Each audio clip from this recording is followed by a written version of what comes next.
آپ دیکھیے ایک باپ کتنا مجبور ہو جاتا ہے جب اس کا جوان بیٹا 37 سال کا جب بیٹا جیل کے اندر چلا جاتا ہے.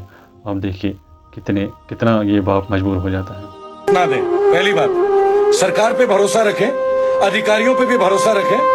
مہراج بھی باہر آئے گا. اس کے بولنے میں جو بھی شیلی تھی وہ غلط تھا, غلط بات نہیں بولنی چاہیے تھی. لیکن آپ لوگ کوئی بھی ریل انسٹاگرام میں فیس بک میں بھڑکانے کے معاملے میں مت بولیے گا.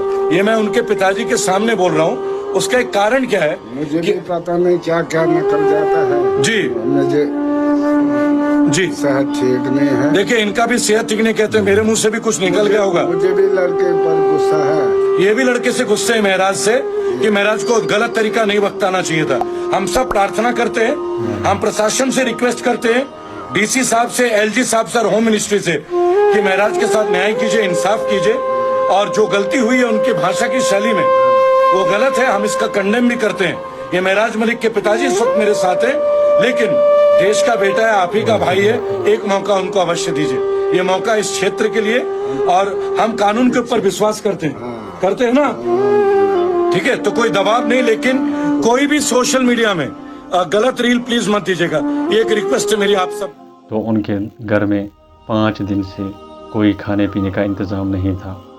تو اس کے بعد صحابہ کرام رضی اللہ عنہ تو جب وہ گھر کی طرف آئے تو اس کی بیوی نے ان سے کہا کہ بچے بھوکے ہیں, گھر میں کھانے پینے کا انتظام نہیں ہے, کہ 5 دن ہو گئے ہیں, تو ہم تو بڑے ہیں, ہم گزارا کریں گے, لیکن یہ چھوٹے چھوٹے 2 بچے ہیں, ان کا کیا ہوگا. 5 دنوں سے میں کبھی ان کو کھجور دیتی ہوں تو کبھی پانی, تو اب کھجور بھی ختم ہو گئی, اب صرف گھر میں پانی رہ گیا ہے. تو اب جو یہ صحابی تھے یہ گھر میں گئے, اس نے بیوی سے کچھ نہیں بولا. تو جب یہ تھوڑی دیر گھر میں تھوڑی دیر رہنے کے بعد اپنی بیوی سے بولا کہ میرے لیے وضو کا انتظام کیجیے. تو جب اس کی بیوی نے تو پانی کے لوٹے کچھ لائے وہاں پہ, اور ان سے کہا کہ میں آپ کو روٹی کے بارے میں کہہ رہی ہوں, تو آپ وضو کے بارے میں پوچھتے ہیں. اس نے بولا تم زیادہ سوال مت کرو, مجھے پہلے وضو کرنا ہے. تو جب یہ صحابی وضو کرتے ہیں تو وضو کرنے کے بعد وضو کرنے کے بعد مصلی بچھاتے پڑھنے میں مشغول ہو جاتے ہیں. تو جب نماز میں مشغول ہوتے ہیں تو صلاۃ الحاجات کی 2 رکعت ادا کرتے ہیں. تو سلام پھیرنے کے بعد بیوی سے کہتے ہیں کہ کچھ انتظام ہوا. تو بیوی کہتے ہیں ابھی تک تو کچھ انتظام نہیں ہوا. تو یہ پھر سوچتا ہے شاید میرے نماز پڑھنے میں کوئی کمی رہ گئی ہے شاید. تو یہ پھر سے نماز میں مشغول ہو جاتا ہے. تو دوسری بار سلام پھیرنے کے بعد اپنی بیوی سے کہتا ہے کہ کچھ انتظام ہوا. تو بیوی کہتی ہیں ابھی تو کچھ انتظام نہیں ہوا. تو یہ تیسری بار پھر کوشش کرتا ہے, سوچتا ہے کہ میں نماز پڑھتا ہوں لیکن درست نہیں ہے, شاید میری نیت میں کچھ کمی ہے, شاید میرے پڑھنے میں کچھ کمی ہے. تو یہ اس کے بعد تیسری بار نماز میں مشغول ہو جاتا ہے. لیکن اب کی بار یہ اللہ تبارک و تعالیٰ کی بارگاہ میں اپنے سر کو جھکاتا ہے اور سجدے میں اللہ تبارک و تعالیٰ سے خوب دعا مانگتا ہے. تو دعا مانگنے کے بعد یہ جب لمبا سجدہ کرتا ہے تو 2 رکعت نماز حاجت کی ختم کرنے کے بعد سلام جب پھیرتے ہیں تو اپنی بیوی سے کہتے ہیں کہ کچھ انتظام ہوا. تو بیوی کہتی ہے الحمدللہ گھر کی چکی چلنے لگی. جس چکی میں پہلے زمانے میں جو نبی کریم صلی اللہ علیہ وسلم کا وقت تھا, تو جو نبی کریم صلی اللہ علیہ وسلم کا دور تھا تب کی بات ہے, تو جو چکی ہوتی تھی اس چکی میں آٹا پیسا جاتا تھا. جو آٹا تھا اس کو پیستے تھے اس چکی میں.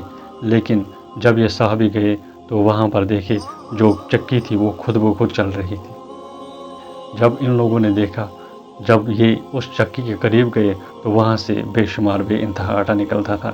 جب ان لوگوں نے دیکھا آٹا نکلتا ہے تو گھر میں جتنے بھی برتن تھے یہ لے کے گئے اور وہ آٹا ان برتنوں میں بھر دیا. جب وہ آٹا بھرا تو گھر میں جتنے بھی پانی کے برتن تھے پانی تو پھینک دیا, پانی تو مل جائے گا لیکن آٹا ملنا ناممکن تھا.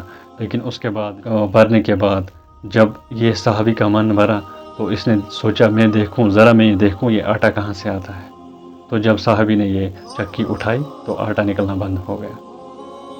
پھر یہی جو یہ واقعہ تھا، سیم واقعہ، یہ نبی کریم صلی اللہ علیہ وسلم کی خدمت میں گئے، اس کے بعد یہ ایسا ہی واقعہ بیان کیا کہ میرے گھر میں کچھ نہیں تھا، میری بیوی، میرے بچے بالکل وہ 3-4 دن سے ہم نے کچھ نہیں کھایا تھا، تو وہ بھوک سے تڑپ رہے تھے، بھوک سے بلک رہے تھے، تو میں نے نماز میں جو ہے میں نے صلاۃ الحاجت پڑھی، تو صلاۃ الحاجت کے پڑھنے کے بعد میرے گھر کی جو چکی تھی وہ خود بخود چلنے لگی۔ تو اس کے بعد جب میں نے برتن سارے بھر دیے، تو اس کے بعد میں نے سوچا میں دیکھوں یہ آٹا کہاں سے نکلتا ہے۔ میں نے جب چکی اٹھائی تو آٹا نکلنا بند ہوا، کہ اگر خدا کی قسم اگر تم وہ چکی نہ اٹھاتے تو قیامت کے دن تک وہ چکی گھومتی رہتی اور اس میں سے آٹا بے شمار ہی ہوگا۔ میرا صاحب کے فادر بول رہے تھے کہ ان کو اگر کوئی غلطی ہو گئی ان کے بولنے میں، ان کی بول چال میں، یا مجھ سے بھی اگر کوئی غلطی ہو گئی ہے تو میں معافی مانگنے کے لیے تیار ہوں۔ میرا صاحب بھی ان کو بھی بولیں گے، وہ بھی معافی مانگنے کے لیے تیار ہیں۔ میں آپ کو ایک حدیث پاک سناتا چلوں، تو نبی کریم صلی اللہ علیہ وسلم کا فرمان ہے، جس نے اپنے امیر میں کوئی برائی دیکھی اسے صبر کرنا چاہیے، کیونکہ اگر کوئی جماعت سے ایک باعث بھی جدا ہو تو وہ جاہلیت کی موت مرے گا۔ نبی کریم صلی اللہ علیہ وسلم نے ارشاد فرمایا، جس نے بھی اپنے امیر میں کوئی برائی دیکھی ہے اسے چاہیے کہ وہ صبر کرے، کیونکہ اگر کوئی جماعت سے ایک باعث بھی جدا ہو جائے تو وہ جاہلیت کی موت مرے گا۔ تو امید کرتا ہوں آپ کو یہ حدیث پاک پسند آئی ہوگی اور آپ کو سمجھ آئی ہوگی۔